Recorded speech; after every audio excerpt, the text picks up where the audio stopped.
And so by logically what we're actually doing is forcing people to try and interpret 2D information and turn it into in our brain somehow into 3D information, not actually utilizing the intuitive ability of people to understand that. So I'm going to give you a very simple example of what this looks like in practice. So here's a lovely mathematical equation. And those of you who are extremely mathematically inclined may look familiar, but it probably doesn't for most people.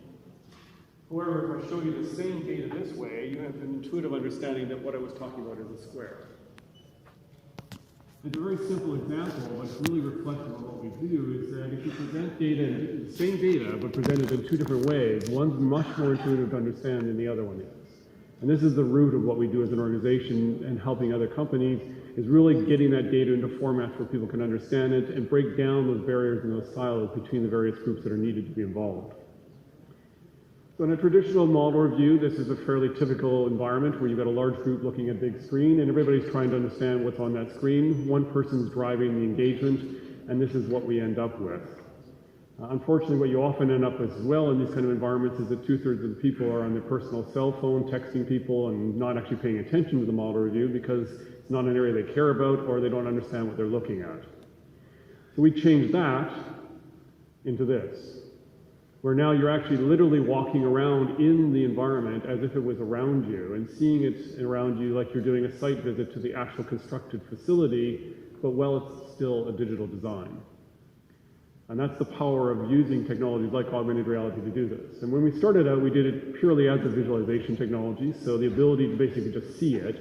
But we've progressed over the last 2 years in developing this technology together with partnerships with companies like Worley, Imperial Oil, and Devon, Husky, and a number of other companies to actually turn this into a full model review solution.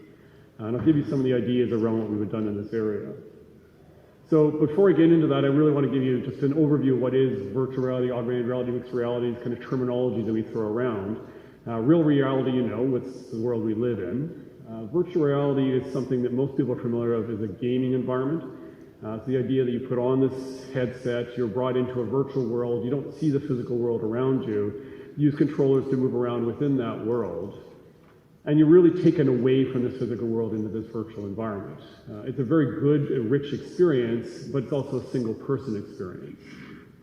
Augmented reality, on the other hand, although it has a similar base technology, brings virtual things into the physical world around you. So it actually blends together the virtual and the physical together so that you have, therefore, your natural intuitive ability to work in 3D space still available to you. So if you reach out into the augmented reality world, you can literally reach out and see, could I reach that virtual object? And you can see your hand, you can see the people around you, you can see this whole experience. And we will be demonstrating this later, doing some here, but we'll also be doing demonstrations out in the hallway afterwards. So we'll give people the ability to actually experience this yourself and get a sense of what it looks like for your own purpose. And broadly speaking, this is called mixed reality. So we're mixing augmented and virtual reality together in an environment that allows people to see things that they classically have never been able to see. So I'll give you a brief example of work we've been doing with Worley and Imperial Oil, where they were doing a classic 30% model review. They did this on the first day, and then the second day did the same model review with the same people, but using Panoptica or enhanced model review solution. And the insights and things that they found of it were incredible.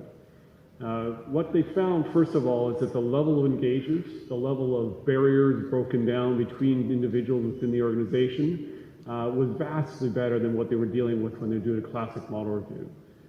They went from the first day where, typical thing, you have 2/3 of the people not particularly paying attention at any one particular time, to the second day where literally nobody put out their personal cell phone. They were so deeply engaged in this that they just wanted to talk about it. They wanted to explore it. They actually wanted to understand what's going on and how they're going to utilize it versus trying to be sold on, isn't this a good design? So the conversations, the engagements changed completely, and you had groups of people coming together to look at these things.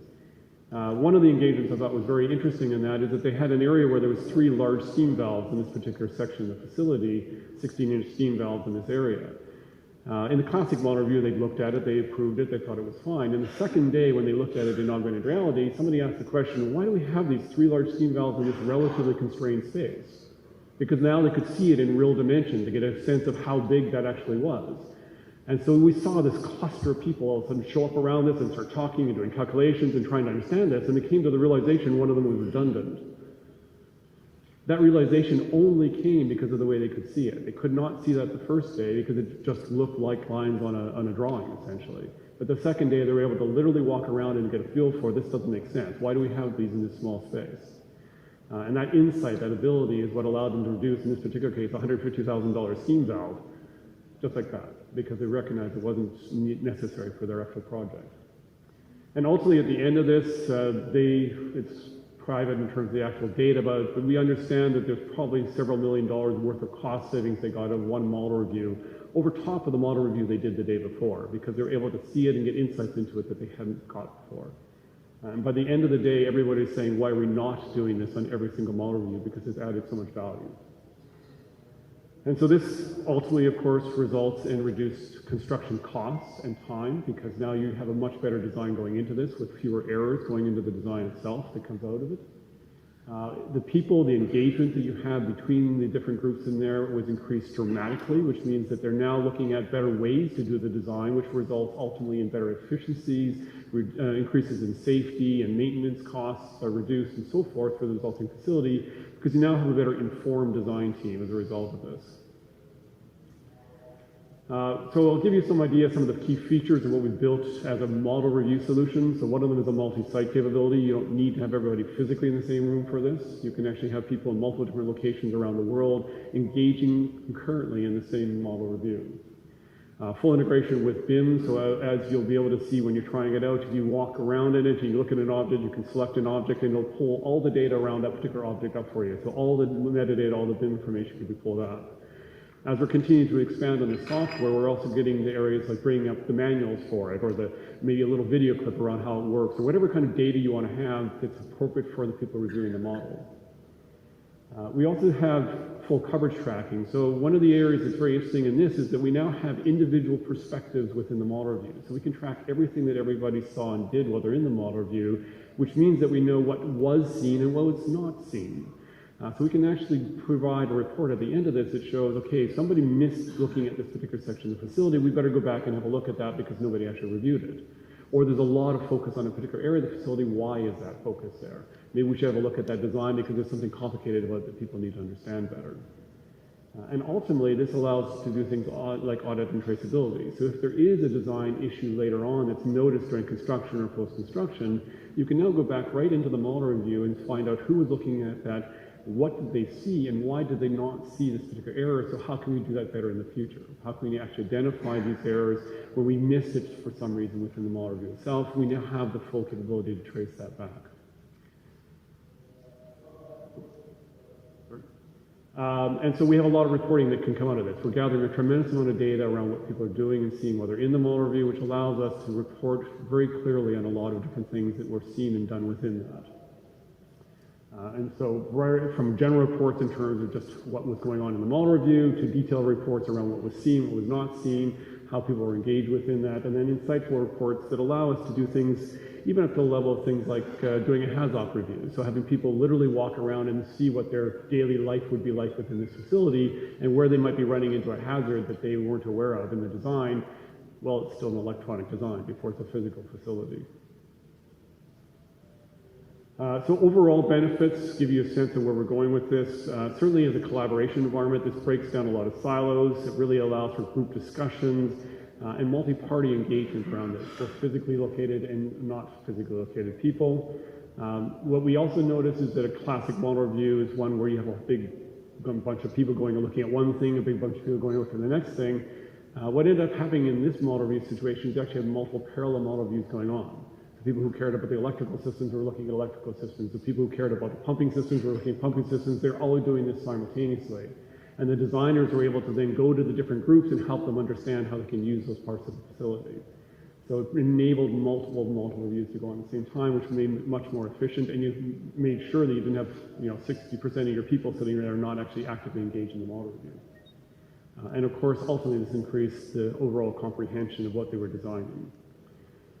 There's certainly, and we had actually this conversation just this morning about this, is that this is a multi-stage use environment as well. This is currently focused on model reviews. Ultimately, this goes into a whole variety of other areas, from design to the construction to operations and training, and a whole variety of other areas where this model review or this kind of engagement environment allows you to utilize this technology. And also, as we go forward on this, one of the things that we've heard quite classically, particularly on the mega projects, is you have a number of vendors that are designing different components of these facilities. And one of the challenges you always run into when you have multi-vendor environments is the interfaces between the vendor systems. And if you have something that's even slightly off when you're trying to actually create that interface between them, that can cause a major issue with the facility. So by bringing this into a virtual and augmented environment like this, we can actually address some of these interface issues much more easily by having all the vendors be able to look at how their integration is working in an environment that's a common engagement. And then as part of the overall digital roadmap for an industry, this is a core of it. You know, the core is not just the data itself, and we have to gather the data itself, but how do we present that data? How do we actually enable people to engage with that data? That's a critical aspect of ensuring that people really understand what it is that they're doing. And then, as I mentioned, this is one of the areas where we can definitely increase safety of the resulting facilities, because we can allow people to actually walk around and see these facilities in, so to speak, real life before they're actually physically built. And we saw this play out in the Worley and Imperial Oil one that I mentioned earlier, where there was a section of the facility where somebody had to do a particular role during their day, whatever it happened to be, and as they're walking along, they realized there's a pipe across them. Now, this is all done in augmented reality, and they're literally walking up and stepping over the pipe to actually see what it'd be like to do that during their daily life, and realizing that that pipe needed to be moved because this is going to be a hazard for them if they have to do this every day. And it's that simple insight that allowed them to make a change that ultimately, if they hadn't done it, would become an ongoing safety issue for the facility. So we're going to now break into a demonstration and show anybody who wants to see it what this technology looks like. As I mentioned, we're going to do it here for the remaining time that we have available within this facility for this morning, and then we're going to move out into the hallway afterwards, and we'll be out there all afternoon for anybody who doesn't have a chance to try it this morning. This interesting technology. Anyone is interested? We have 5 minutes in our agenda.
So what you're seeing on the screen here is what he's actually seeing as he's walking around. He's seeing it in true 3 dimensions. And what you're seeing as well is this is a one-to-one environment. So as he's walking the distance of this particular facility. So it gives, again, that natural spatial understanding we have of distances. He's able to walk around it and get a sense of where things are, and could he reach out to grab them? How long would it take for me to walk from one location to another location? That really gives you a true spatial understanding of the facility before you've ever been physically building it. And you can see everybody in the audience, and you can also see the spaces around. This is a 1-to-1 ratio. Need a giant space or to So the question is, if this is a 1-to-1 ratio, do you need a giant space to do this in? And certainly the bigger the space you have available, the easier it is to walk around it. But we have the ability to do multiple, what we call spawn points within the facility. So we can actually jump you to different locations within the facility, so you can basically just move the model to where you are to address the limitations of a physical space you may be in. Yeah. So what you're also seeing right now is the avatar of one person in place. And so if there's somebody who is remote, they would see the avatars of the people around them. In this case, they see each other physically, but we can see the avatars of where they are within this facility. He's also selected a pipe right now. You can see where the arrow is pointing at, the little green arrow. That selection brought up details on the device I'm holding, which is all of the BIM information of that particular pipe that he selected. You can leave notes behind, so of course you can then track and say if that pipe there's an issue with it, you'll leave a note behind for the designers to actually address it and change it. Yes, he's putting some arrows. Yeah.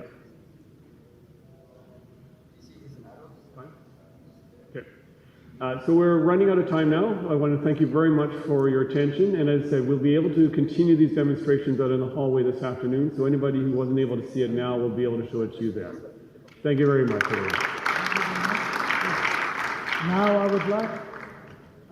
I would like to please call Engineer Mohammed Abdelal from BMI KSA Chapter, Senior Vice President for Western Region, and Dr. Saadi Arda, CEO of Advisor, our education partner, to come and recognize the speaker.